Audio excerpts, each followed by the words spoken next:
নমস্কার, আপনাদের সকলকে স্বাগত জানাই আমার ইউটিউব চ্যানেলে। আমি অনন্যা রয়েছি আপনাদের সঙ্গে। আজকে ডে 5। আশা করি আপনারা সকলে খুব ভালো আছেন, সুস্থ আছেন। আজকে আমি আপনাদের সকলকে বলেছিলাম এর আগের ভিডিওতে যে আমি নতুন নতুন শিখছি এখন। যা ঘটনা আমি জানি বা যা ঘটনা আমি ছোটোবেলা থেকে শুনেছি বা কালেক্ট করি, এখনও পর্যন্ত আমি বিভিন্ন জায়গায় গিয়ে ঘটনা কালেক্ট করি, তো সেই ঘটনাগুলো আমি আপনাদের সকলের সাথে শেয়ার করি। তো আপনারা সেখানে আমি বলেছিলাম যে আপনাদের কোনো রকম যদি সাজেশন হয় আপনারা আমাকে বলবেন। আপনারা অনেকেই বলেছেন ব্যাকগ্রাউন্ড মিউজিকটাতে প্রবলেম হচ্ছে, এই ব্যাকগ্রাউন্ডটা একটুখানি বোরিং লাগছে। তো আমি এই যে ভিডিওটা আপলোড করছি, এই ভিডিওটাতে আমি কোনো ব্যাকগ্রাউন্ড মিউজিক দিচ্ছি না। আপনারা এই ভিডিওটা শুনুন, শুনে আমাকে জানাবেন যে আগে যে ভিডিওটা আপলোড করেছিলাম যেখানে আমি হালকা পাতলা একটু ব্যাকগ্রাউন্ড মিউজিক দিতাম, ওইটা ভালো লাগছে না এই যে ভিডিওটা আপলোড করেছি এই ভিডিওটা যাতে একদম কিছু আমি ব্যাকগ্রাউন্ড মিউজিক দিইনি, এইটা ভালো লাগছে। আর দ্বিতীয় কথা হচ্ছে এই যে ব্যাকগ্রাউন্ডটা এটা আমি চেঞ্জ করব, আমিও কিছু ক্রিয়েটিভ ভাবছি। আপনাদেরও যদি কোনো মতামত থাকে আপনারা আমাকে কমেন্ট সেকশনে জানাতে পারেন, বলতে পারেন। আমি আপনাদের সকলকে বলছি, সকলের যা যা মনের অভিপ্রায় আছে, একটা ফ্যামিলি মেম্বারকে যেভাবে লোক সাজেস্ট করে যে এটা করতে পারিস ভালো হয়, ওটা করতে পারো ভালো লাগবে, তো এরমভাবে আমাকে একজন ফ্যামিলি মেম্বার ভেবে আপনারা সাজেশন দিতে পারেন। আমি সকলের কমেন্টস পড়বো এবং আপনারা জানাবেন আমাকে। আর আপনাদের কারোর কাছে যদি কোনো ঘটনা থেকে থাকে তাহলে আমাকে যদি আপনারা পাঠাতে চান ঘটনা, যদি আমাকে বলতে চান যে আমি চ্যানেলে ঘটনা আপনাদের নাম নিয়ে বলি, তাহলে আমার থাম্বনেলে দেওয়া আছে নিচে আমার ফেসবুক আইডি অনন্যা কোলে, আমার নিজের ছবি দেওয়া আছে, কোনো রকম অসুবিধা হবে না খুঁজে পেতে। তাছাড়াও আমি গল্পের নিচে দিয়ে দেবো আমার এফবি আইডি, আপনারা সেখানে আমাকে ঘটনা পাঠাতে পারেন। আজকে যে ঘটনাটা আমি আপনাদেরকে বলবো, এই ঘটনাটা আমি যখন পড়াশোনা করতাম, আমি এখন ছেড়ে দিয়েছি পড়াশোনা করা, যখন আমি পড়তাম তখন আমি যে ম্যামের কাছে সায়েন্স পড়তাম সেই ম্যামের কাছে আমি ঘটনাটা শুনেছিলাম। ঘটনাটা ঘটেছিল কীরকম, আমরা একদিন পড়তে গেছি ম্যামের কাছে পড়তে গিয়ে হঠাৎ করে একদিন না কারেন্ট চলে যায়। আর আমি যেখানে থাকি সেখানে সিএসসির কারেন্ট, তো আমাদের এখানে কী হয়, চট করে কারেন্ট যায় না, কিন্তু একবার যদি কারেন্ট চলে যায় তাহলে মাটির নিচে দিয়ে যেহেতু কারেন্ট, সেই জন্য কারেন্ট আসতে অনেক সময় লাগে। তো সেদিনকেও এরকম কারেন্ট চলে গেছিলো। তো যে মানে ম্যামের যে হাজব্যান্ড, তিনি যখন বাইরে থেকে কাজ থেকে ফিরে তখন বলেন যে আজকে কারেন্ট আসবে না। তো ওনার ওয়াইফকে বলে যে আজকে কারেন্ট আসবে না, তুমি আজকে ওদের ছুটি দিয়ে দাও, পড়াবে কী করে। তো তখন আমরা বলি ম্যামকে যে ম্যাম আজকে পড়বো না, আজকে একটু আপনি ভূতের একটা গল্প বলুন, আমরা একটা গল্প শুনবো। তো ম্যামকে আমরা আরও যারা যারা পড়ছিলাম সবাই মিলে বলি। তো তখন আমরা যখন ম্যামকে বলি তখন ম্যাম বলে যে গল্প নয়, তোদেরকে একটা ঘটনা বলি, যেটা আমি আমার ঠাকুমার কাছ থেকে শুনেছি ছোটোবেলায়। তো তখন ম্যাম বলতে শুরু করে যে আমরা যখন ছোট তখন আমরা কি করতাম, সন্ধ্যেবেলার দিকে প্রায় তখন কারেন্ট থাকতো না, আমরা যেখানে থাকতাম, আমার যেখানে বাপের বাড়ি সেখানে প্রায় সন্ধ্যেবেলার দিকে কারেন্ট থাকতো না। তো আমরা কি করতাম, সকালবেলা স্কুল করে এসে বিকেলবেলার দিকে বা একটু দুপুর দিকে আমরা পড়ে নিতাম। আর সন্ধ্যেবেলার যে টাইমটাতে কারেন্ট থাকতো না সেই টাইমটাতে আমরা বসে গল্প করতাম, আড্ডা মারতাম, খেলতাম, গল্প শুনতাম। তো এরকমই একদিন সন্ধ্যেবেলা কারেন্ট চলে যাওয়ার পর ম্যামের ঠাকুমাকে সবাই, মানে ম্যামের যারা ভাই বোন আছে সবাই মিলে জোর করে যে একটা ঘটনা তুমি আমাদের বলো, ভূতের একটা গল্প বলো, আমরা ভূতের গল্প শুনবো। তো তখন ম্যামের ঠাকুমা বলে যে ভূতের গল্প নয়, ওদেরকে একটা ঘটনা বলি। তো ম্যামের ঠাকুমা ম্যামকে বলে, তো ম্যাম ওই ঘটনা আমাদের বলে। আমি ঠাকুমার ভাষায় ঘটনাটা আপনাদের সকলকে বলছি। ঠাকুমা বলে যে যখন আমি এখানে বিয়ে করে আসার 1 মাসের মাথায় হঠাৎ করে আমাদের বাড়ি থেকে 4-5টা বাড়ির দূরত্বে একজনের বাড়িতে শুনতে পাই হঠাৎ করে সকালবেলা থেকে খুব কান্নাকাটি হচ্ছে। তো আমি আগেকার দিনে কিন্তু সকালবেলা ঘুম থেকে উঠতে হতো, বাড়ির চারিদিকে গোবর জল ছড়া দিতে হতো, অনেক নিয়ম ছিল, জামা কাপড় পরিষ্কার করে কেচে, বাসি জামা কেচে নতুন জামা পরে হেসেলে যেতে হতো। তো এই যে সকালবেলার কাজগুলো, উঠোন ঝাড় দিতে হতো, এই যে সকালবেলার কাজগুলো, সকালবেলা ঠাকুমা উঠে এই কাজগুলো করতে করতে শুনতে পাই যে তাদের বাড়ি থেকে হঠাৎ করে কান্নাকাটির আওয়াজ আসছে। তো এরকম শুনতে যখন পায় তিনি, তখন ওনার সাথে আরও যারা বাড়ির আশেপাশে ছিল, যারা আরও কাজকর্ম করছিল, তারাও শুনতে পায়। তো তারা একে অপরের দিকে এগিয়ে যায়, এগিয়ে গিয়ে তারা জিজ্ঞাসা করে একে অপরকে কী হয়েছে বলো তো, আর পাশের বাড়িতে এত কান্নাকাটি করছে, কি হয়েছে জানো কিছু? তখন আরও যারা 2-3জন ছিল আরও কথাবার্তা বলছিল, তারা বলে না বুঝতে পারছি না, চলো একবার যাই, গিয়ে দেখি কি হয়েছে। তো ওনারা সবাই মিলে যায় ওদের বাড়িতে, গিয়ে দেখে ওই বাড়ির যিনি গিন্নি, মানে গৃহবধূ যিনি, ওনার একটা ছোট বাচ্চা ছিল, 2 বছর মতো সামথিং বয়স হবে, 2-3 বছরের কাছাকাছি। ওই বাচ্চাটা মানে ওই বাচ্চাটার যিনি মা ছিলেন, উনি ঘরের গৃহিণী, উনি মারা গেছেন, এক্সপায়ার করেছেন। তো ওই জন্য তো কান্নাকাটি, ওনার যিনি হাজব্যান্ড ছিলেন উনি কাঁদছেন, ওনার আরও বাড়ির যারা পরিবারের লোকজন ছিল তারা কান্নাকাটি করছে। তো এনারা যায়, এনারা গিয়ে দেখে। এবার যেহেতু সকালবেলার সময় সবার হাজব্যান্ড বাড়িতেই ছিল, তো ঠাকুমার যিনি হাজব্যান্ড মানে যিনি ঠাকুরদা তিনিও বাড়িতে ছিলেন। তো হঠাৎ করে ঠাকুমা ওরকমভাবে দেখে ওখানে সব জিনিসটা জেনে এসে ঘরেতে এসে ওনার হাজব্যান্ডকে ডাকে, ডেকে বলে যে যাও না একবার ওদের বাড়িতে, দেখো না এরকমভাবে কান্নাকাটি করছে, তুমি যাও, ওঠো একবার ওদের বাড়িতে যাও। তো আরও যারা ছিল, যারা যারা ঠাকুমার সাথে আরও গেছিলো, তো সবাই সবার বাড়িতে লোকজনকে বলে, যায়, তারা ঘুম থেকে তুলে ডাকে ডেকে যায় তাদের বাড়িতে। একটা সময় পরে কি হয়, তাদের বাড়িতে গিয়ে ওনার দেহটাকে সৎকার করানো হয়, শ্মশানে নিয়ে যাওয়া হয়। শ্মশানে নিয়ে যাওয়ার পরে ওনার যে ছেলে, তো ওনার ছেলেকেও নিয়ে যাওয়া হয়েছিল, যাতে মানে বাচ্চা মানুষ, ও যাতে ওকে ঘরে রেখে যাবে সেরকম কেউ ছিল না, সেই জন্য ওকেও বাচ্চাটাকেও নিয়ে যাওয়া হয়েছিল। তো ওর আগেকার দিনে কিন্তু চুল্লি ছিল না, কাঠে পোড়ানো হতো। তো সবাই মিলে দাঁড়িয়ে আছে, তখন ওয়াইফের মানে যিনি মারা গেছেন ওনার মুখাগ্নি করা হয়ে গেছে, উনি মুখাগ্নি করে তখনও চিতা জ্বলছে।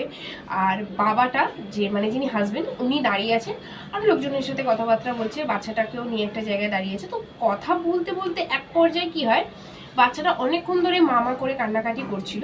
কান্নাকাটি করতে করতে এক পর্যায়ে ওরা নিজেদের মধ্যে কথাবার্তা বলতে বলতে ওরা চিতা থেকে অনেকটা দূরে ডিস্টেন্সে অনেকটা দাঁড়িয়ে ছিল, কিন্তু যে ডোম ছিল মানে যিনি পোড়াচ্ছিলেন তিনি ওদের তুলনায় চিতার অনেকটা কাছাকাছি দাঁড়িয়েছিলেন। যারা বাড়ির লোক তারা অনেকটা ডিস্টেন্সে ছিল, আর যিনি ডোম তিনি চিতার কাছাকাছি দাঁড়িয়েছিলেন। তো হঠাৎ করে কি হয়, যিনি মৃত মহিলার যিনি হাজবেন্ড তিনি সবার সাথে কথা বলছেন, নিয়ম রিচুয়াল কী কী হবে, হাড়ি আনতে বলেছে, আরও সমস্ত নামাবলী ফামাবলী যা কিছু ছিল, যা উনি পড়েছিলেন সে সব কিছু খুলে দিয়ে দিয়েছে, বলেছে এগুলো গঙ্গায় দিয়ে দিন, এগুলো এই সমস্ত নিয়ে ওনারা কথাবার্তা বলছে।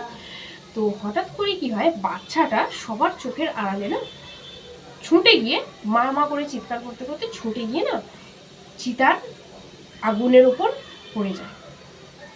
একদম মানে আগুন, চিতার আগুন জ্বলছে, ওইখানে ছুটে গিয়ে বাচ্চাটা চিতার আগুনের মধ্যে পড়ে যায়।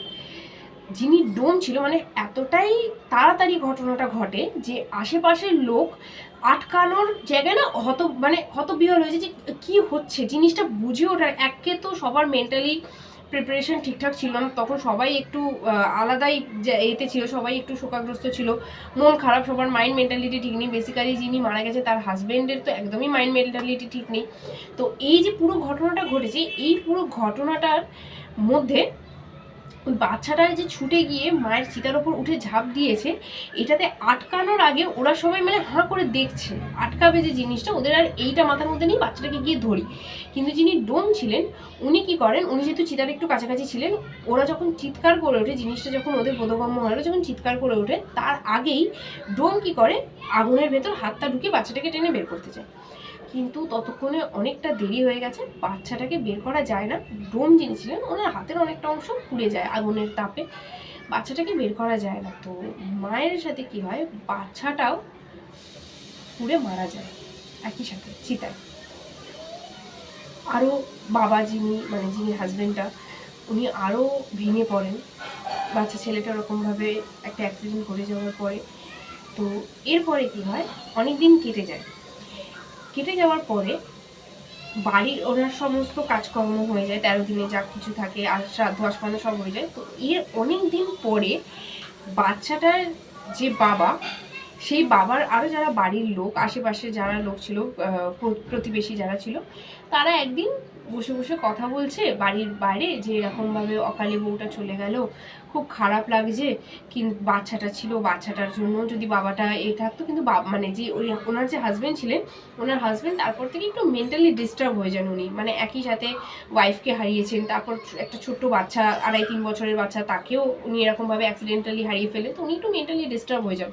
তো বাড়ির আশেপাশের লোক, প্রতিবেশী যারা, তারা ওদের বাড়ির লোকের সাথে বলছে যে ওর বাবাকে একটু তুমি এই জায়গা ছেড়ে অন্য কোথাও, তোমাদের অন্য কোনো যদি রিলেটিভের বাড়ি হয় সেখানে তুমি পাঠিয়ে দাও কিছুদিনের জন্য, তাহলে অন্তত ওর মাইন্ড একটু ঠিক হবে, মন মস্তিষ্কটা একটু ঠিকঠাক হবে। ও এখন নিজের মধ্যে নেই, একটু উল্টো পাল্টা সবসময় ঘরে বসে থাকে, কার সাথে বিড়বিড় করে, কি কথা বলে, কাজকর্ম সব বন্ধ করে দিয়েছে, ও নিজের আস্তে আস্তে শরীর খারাপ হয়ে পড়বে এরকম করতে থাকলে।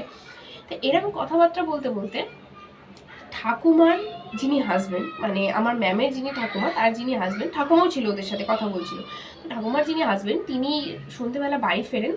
বাড়ি ফিরে ঠাকুমাকে তিনি ওই যেখানে গল্প হচ্ছে, মানে যেখানে কথাবার্তা বলা হচ্ছে, ওখান থেকে ঠাকুমাকে উনি ডেকে নিয়ে ঘরে যান। বলে যে একটু এসো, তো দরকার আছে। তো তখন ঠাকুমাকে নিয়ে ঘরে যাওয়ার পরে ঠাকুমা বলে, হ্যাঁ বলো কী বলবে, তোমাকে আমি ইয়ে দিই, জামা প্যান্ট দিই, তুমি হাত মুখ ধুয়ে এসো, ওখানে জল ধরে রাখা আছে। ও তখনকার সময় কী হতো, একটা ফিক্সড কুয়ো টাইপের কিছু থাকতো, পাশে আসে জল ধরে রাখা থাকতো। তো বলছে ওখান থেকে যাও, গিয়ে তুমি হাত পা ধুয়েছো কলপার থেকে, আমি তোমাকে জামা প্যান্ট দিচ্ছি।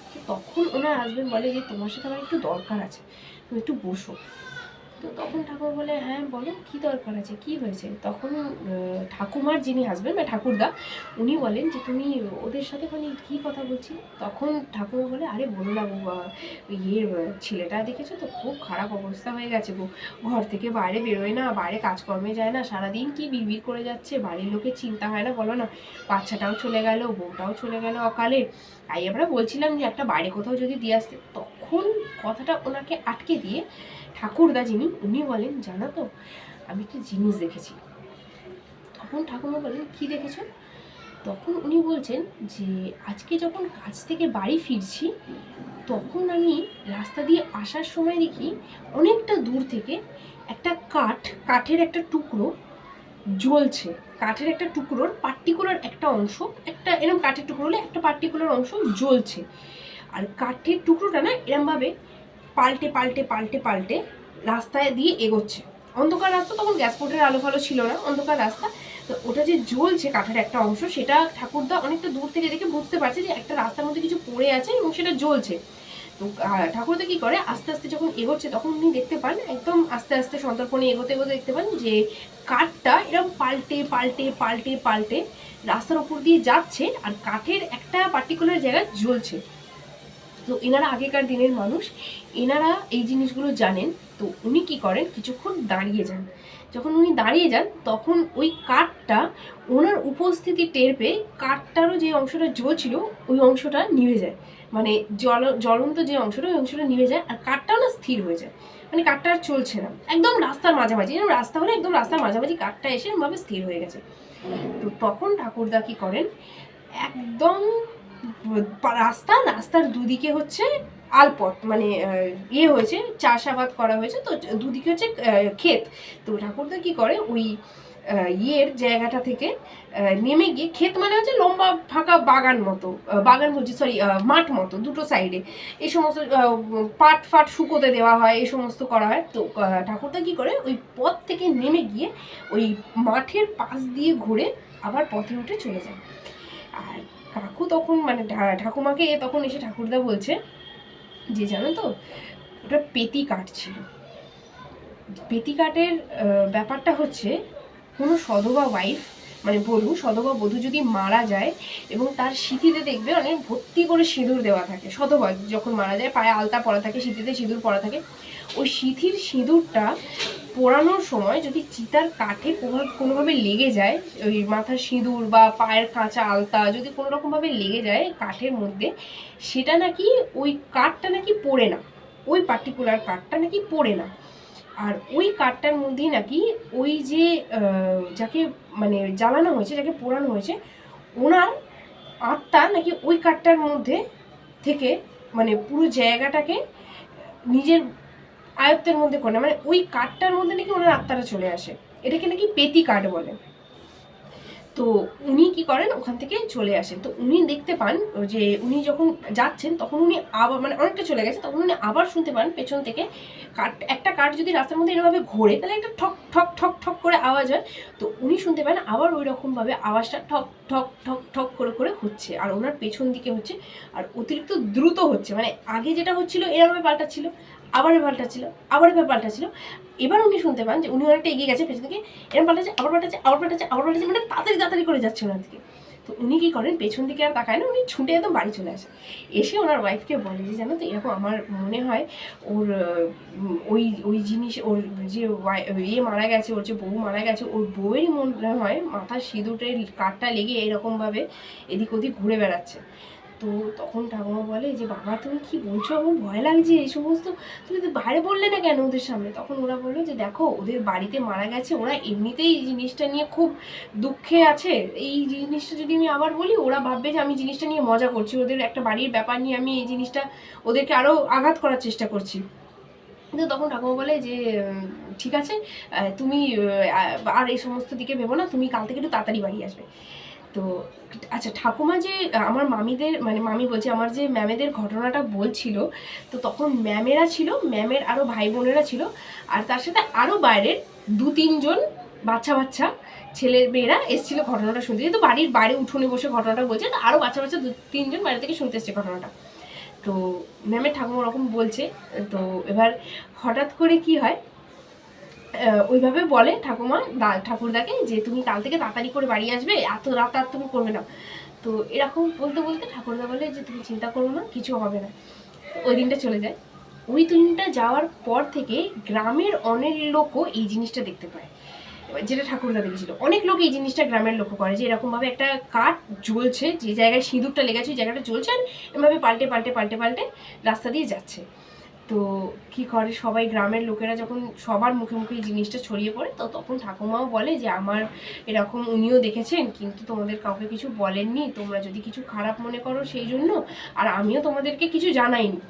তো এই জিনিসটা কন্টিনিউ হতে হতে তখন গ্রামে আবার একটা জিনিস, মানে আমার মামিরা যেখানে থাকতো এটা একটু গ্রাম্য সাইডে, তো গ্রামে আবার একটা জিনিস শুরু হয় কি, রাস্তার মাঝখানে দেখছে একটা বাচ্চা বসে কাঁদছে, এবং সেই বাচ্চাটার কাছে গেলে বাচ্চাটা কাঁদাটা থামিয়ে দিয়ে উঠে দাঁড়িয়ে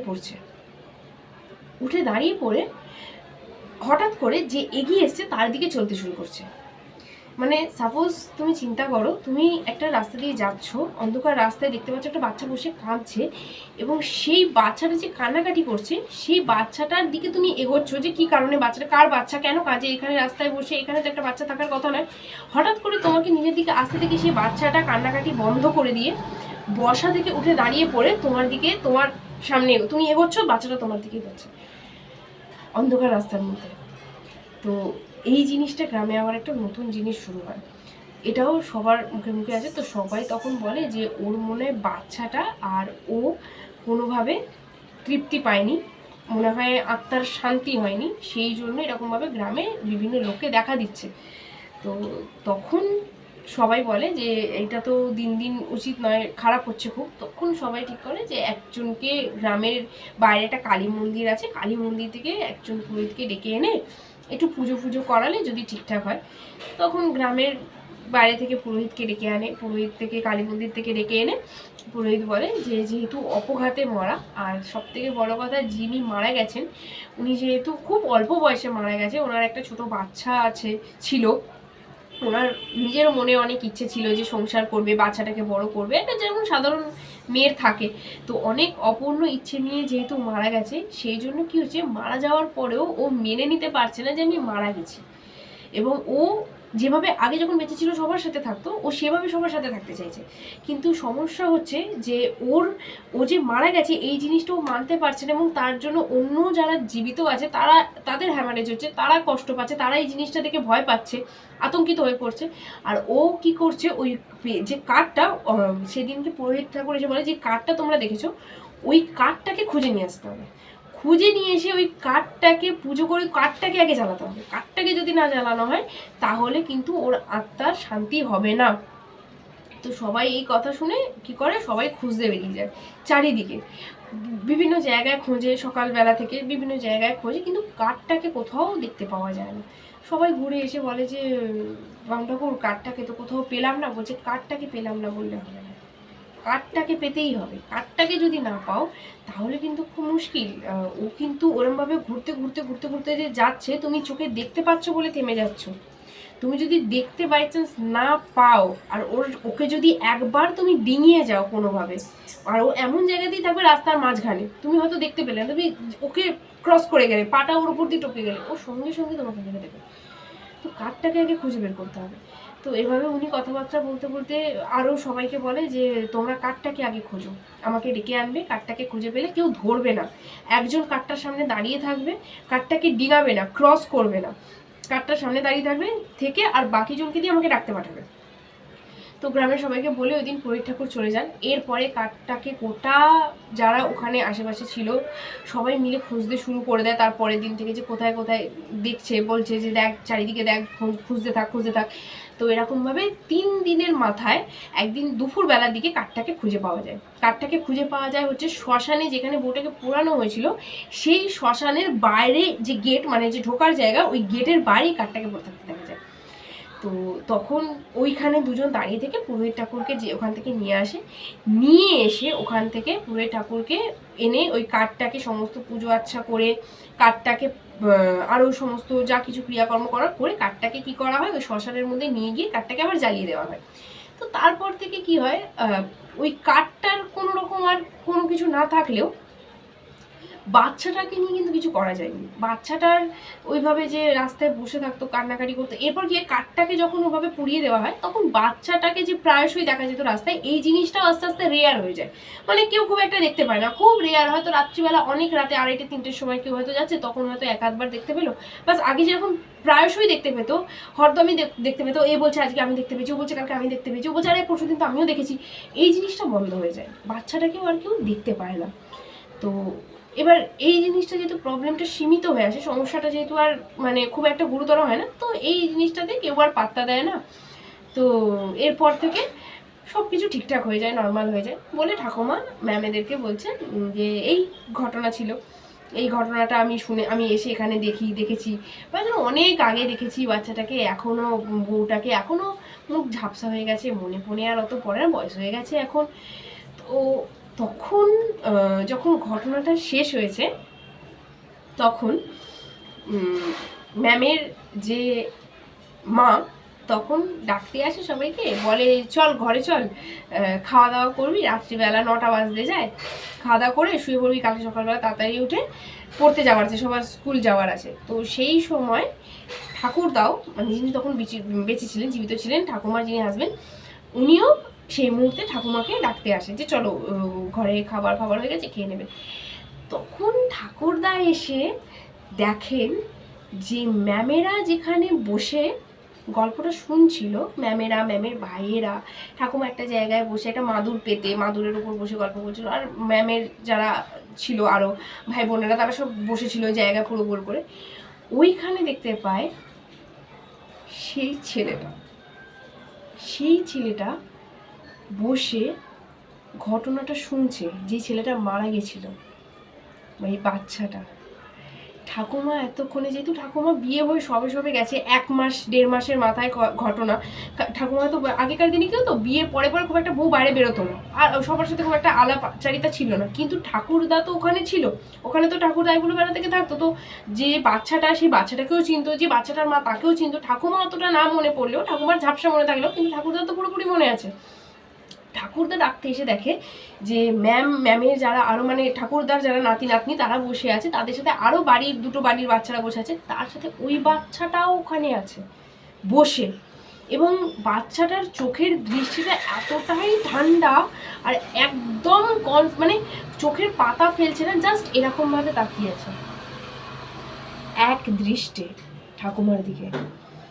তখন ঠাকুরদা বলে ঠাকুমাকে, হাত ধরে বলে চলো তাড়াতাড়ি চলো, এই তোলো চল, এই যা তোরা বাড়ি যা। এরকমভাবে ঠাকুরদা কি করে ওখান থেকে নিয়ে চলে আসে ঠাকুমাকে, আরও ম্যামেদের ভাই বোনকে ওখান থেকে নিয়ে চলে আসার পরে ওই দিন রাত্রিবেলা থেকে ঠাকুমার খুব শরীর খারাপ করে, প্রচুর জ্বর, মাথা তুলে বসতে পারে না। তো ঠাকুরদা তো জিনিসটা বুঝতে পারে, এসে ঘরে বলেও যে তুমি এরকমভাবে বলছিলে, তুমি দেখেছো ওই ছেলেটা ওখানেই যে বসেছিল। ঠাকুমা তো শুনে পুরো আটকে ওর, কি আমি তো দেখিনি, ও তো পাশের বাড়ির ওদের বাচ্চাগুলো এসে বসেছিল। বলছে না, পাশের বাড়ির বাচ্চাগুলো ছিল, তার সাথে ওই ছেলেটাও ছিল ওখানে বসে, শুনছিল কনস্ট্যান্ট তুমি কি বলছো ওর ব্যাপারে, ওর মায়ের ব্যাপারে। তো ওই দিন থেকে ঠাকুমার খুব শরীর খারাপ করে। ঠাকুমার শরীর খারাপ করার পরের দিনকে ঠাকুরদা বাড়িতে নিয়ে আসে, ইয়েকে নিয়ে আসে, পুরোহিত ঠাকুরকে নিয়ে আসে, যারা একটু ঝাড়ফুঁক করতো নিয়ে আসার পরে ঠাকুরদা পুরো ঘটনাটা ওনাকে বলে যে কালকে এরম এরম ঘটনা ঘটেছে। তো তখন যিনি এসেছিলেন পুরোহিত ঠাকুর, উনি বলেন যে একটা যদি খারাপ আত্মা, যেমন বলে না নজর লেগে গেছে, হাওয়া লেগে গেছে, এটা কি হয়, এটা কোনো একটা খারাপ আত্মা দৃষ্টি ফেলে, জাস্ট একবার দৃষ্টি ফেলে তার জন্য নজর লেগে যায়, হাওয়া লেগে যায়, তো তার জন্য আমাদের শরীর খারাপ করে যায়। আর ওই যে এন্টিটিটা, ওই যে বাচ্চার এন্টিটিটা, ও কনস্ট্যান্ট বসে একভাবে পলক না ফেলে একভাবে কন্টিনিউয়াস এরকমভাবে তাকিয়ে আসে তোমার ওয়াইফের দিকে। তা তুমি বুঝতে পারছো যে ওর শরীরে কতটা এফেক্ট করবে। ও কনস্ট্যান্ট, ও যখন থেকে তোমার স্ত্রী ঘটনা বলা শুরু করেছে তখন থেকে ও এসে শুনছে যে ওর ব্যাপারে, ওর মায়ের ব্যাপারে কি বলছে, কি বলা হচ্ছে, ঘটনাটা কি হচ্ছে, ও শুরু থেকে শেষ, যতক্ষণ না তুমি তোমার ওয়াইফকে ওখান থেকে টেনে নিয়ে ঘরে এসছো, তোমার স্ত্রীকে নিয়ে ঘরে এসছো, ততক্ষণ ওখানে বসেছিল এবং ঘটনাটা পুরো শুনছিল এবং এক দৃষ্টে তাকিয়েছিল। সেই জন্য একটা কি হয়, এদের একটা জগৎ আলাদা আর আমাদের জগৎ আলাদা। কখনো কখনো কি হয়, আমরা যদি কোনো মৃত ব্যক্তির প্রতি অতিরিক্ত আহাজারি করি, যেমন আমাদের বাড়ির আশেপাশে কেউ মারা গেল, আমাদের চেনা পরিচিত কেউ মারা গেল, আমরা বলি রে আমি যদি ওইখানে থাকতাম এই জিনিসটা হতেই দিতাম না, আমি বাচ্চাটাকে ঠিক বাঁচিয়ে নিতাম, কি মাটাকে আমি ঠিক বাঁচিয়ে নিতাম, এই জিনিসটা হতেই দিতাম না। আমরা খুব কষ্ট পাই, খুব ইমোশনাল হয়ে পড়ি জিনিসটা নিয়ে, যে না না না আমরা এই জিনিসটা খুব খারাপ লাগছে, খুব মনটা খুব এই বাচ্চাটার জন্য খুব খারাপ লাগছে। এই যে আমরা অতিরিক্ত ইমোশনাল হয়ে পড়ি না, যে এন্টিটিটার প্রতি আমাদের আশেপাশে যে আমাদের সাথে আমরা যাকে চিনি জানি, যার সাথে আমরা রিলেট করতে পারি, আমাদের বাড়ির আশেপাশে প্রতিবেশী হোক বা আমাদের আত্মীয় স্বজন কেউ হোক, তা এরা এই এন্টিটিগুলো শুনতে পায়, তারা বুঝতে পারে যে তাদেরকে কেউ এভাবে মিস করছে, তাদেরকে কেউ ডাকছে, তাদেরকে কেউ তাদের জন্য কষ্ট পাচ্ছে। তো তারা কি করে, তখন তাদের জগৎটা ছেড়ে না আমাদের কাছে চলে আসে, যে তার জন্য এতটা কষ্ট পাচ্ছে তার কাছে চলে আসে এবং তার কাছে এসে তাকে নিজের আপন বলে মনে করতে শুরু করে, ভাবে যে আরে এ তো আমার জন্য এত কষ্ট পাচ্ছে, আমি এর সাথেই থাকবো। এটা তো পসিবল নয়, তাদের জগৎটা আলাদা, আমাদের জগৎটা আলাদা। তা আমরা যখন কারোর প্রতি এতটা ইমোশনাল হয়ে পড়ি, যখন আমরা তার নাম বারবার নিই, তার কথা বারবার মনের মধ্যে ভাবনা চিন্তা করি, তার বিষয়ে বারবার কথা বলি, তখন তারা আমাদের প্রতি অ্যাট্রাক্ট হয় এবং তারা আমাদের কাছে চলে আসে। এবং কোনো কারণে যদি রাশির ব্যাপার হয়, অনেকের হয় হালকা রাশি হয়, অনেকের হয় কোনো কারণে খুব তাড়াতাড়ি কোনো এন্টিটি মানে ইয়েতে চলে আসে, খুব তাড়াতাড়ি হাওয়া বাতাস লেগে যায়, তো এরা কি করে, ওদের ওপর এদের যে আয়ত্তটা এরা করতে খুব এদের সুবিধা হয়, মানে এদেরকে খুব তাড়াতাড়ি নিজেদের মধ্যে কাবু করে নেয়, যদি সেরকম স্ট্রং পার্সন না হয় তাহলে। তো তখন পুরোহিত ঠাকুর বলে যে ওই যে তোমার বউ বসে বসে অতক্ষণ ধরে বলছিল মাটা মারা গেল, বাচ্চাটা মারা গেল, বাচ্চাটার জন্য আমার খুব কষ্ট হচ্ছে, বউটার জন্য খুব কষ্ট হচ্ছে, বউটার যে হাজবেন্ড তার জন্য তাকে দেখে আমার খুব কষ্ট হচ্ছে, এইরকম নাও হতে পারতো, মানুষটা বাঁচতে পারতো, বাচ্চাটাকে নিয়ে একটা সুখে সংসার, এই যে কথাবার্তাগুলো বলেছে না, এইটার জন্য ওই এন্টিটির ওই বাচ্চার আত্মাটা, ওই বউটার তো মুক্তি হয়ে গেছে, কিন্তু বাচ্চাটার আত্মার তো মুক্তি হয়নি, বাচ্চাটা তো ওই জায়গার মধ্যেই আবদ্ধ হয়ে রয়েছে। বাচ্চাটা ওই জন্য এসেছে, এসে শুনছে এবং এটা মনে ভাবছে যে ইনি আমাকে খুব ভালোবাসে, এনার আমার প্রতি একটা ইমোশনাল সাইড রয়েছে, ইনি আমার প্রতি খুব দুর্বল, আমাকে খুব মিস করছে, আমি এনার সাথে থাকি কনস্ট্যান্ট। ওই জন্য এইভাবে ও তো হাজার ওটাকে এন্টিটি একটা, ও কি করেছে একদম মানে চোখের পলক না ফেলে জাস্ট এরকম ভাবে তাকিয়ে বসে আছে ঠাকুমার দিকে। তো সব ঘটনাটা যখন ক্লিয়ার করে বলার পরে পুরোহিত ঠাকুর বলে কোনো ব্যাপার নয়, মায়ের কালী মায়ের যে মন্দির থেকে উনি এসেছিলেন পুরোহিত ঠাকুর, উনি মায়ের খাড়া ধোয়ানি জল দেয় ইয়েকে ঠাকুমাকে, মায়ের পায়ের ফুল দিয়ে যায়, মায়ের প্রসাদ দিয়ে যায় এবং বলে যে ঠিক হয়ে যাবে, কোনো ব্যাপার নয়, ঠিক হয়ে যাওয়ার পর মায়ের মন্দিরে গিয়ে মায়ের কাছে একটু পুজো দিয়ে আসবে। আর কোনোদিনও কারোর প্রতি এতটা ইমোশনাল হয়ে যাবে না যে সেই আত্মা তোমার প্রতি অ্যাট্রাক্ট হয়ে যায়, সেই আত্মা ভাবে যে এটা আমার প্রিয়জন, এ আমাকে নিয়ে এত কষ্ট পাচ্ছে, তাহলে এ আমার প্রিয়জন, আমি এর কাছে যাব। তো এটাই ঘটনা। এটা আমি অনেক ছোটোবেলায় শুনেছিলাম, যখন আমি পড়াশোনা করতাম, মোস্ট প্রবাবলি 9-10-এ পড়ি, তখন আমি শুনেছিলাম এটা আমার ম্যামের কাছ থেকে ঘটনাটা। আজকে তোমাদের সকলের সাথে শেয়ার করলাম। কেমন লেগেছে ঘটনাটা জানাতে ভুলো না, একটা মিষ্টি কমেন্ট করে দিও নিচে তোমাদের কেমন লেগেছে, তোমরা কীরকম ঘটনা ভালোবাসো শুনতে। আমারও তাহলেই জানতে সুবিধা হবে যে আমার যারা পরিবারের মানুষ যারা যুক্ত হচ্ছে আমার সাথে, তারা আমার কাছ থেকে কীরকম ঘটনা চাইছে। আর তোমাদের কারোর কাছে যদি কোনো ঘটনা থেকে থাকে, আমার FB ID আমি দিয়ে দেবো, থাম্বনেলে দেওয়া আছে, গল্পের নিচে দিয়ে দেবো, অনন্যা কোলে আমার নাম দেওয়া আছে, আমাকে ইনবক্স করতে পারো। তোমাদের কাছে যদি কোনো ঘটনা থাকে তোমরা আমাকে বলতে পারো। যদি তোমরা চাও যে আমি ঘটনাটা সবার সাথে শেয়ার করি তোমাদের নাম নিয়ে, তোমরা বলতে পারো আমাকে ঘটনাটা। আজকের জন্য টাটা, বাই বাই।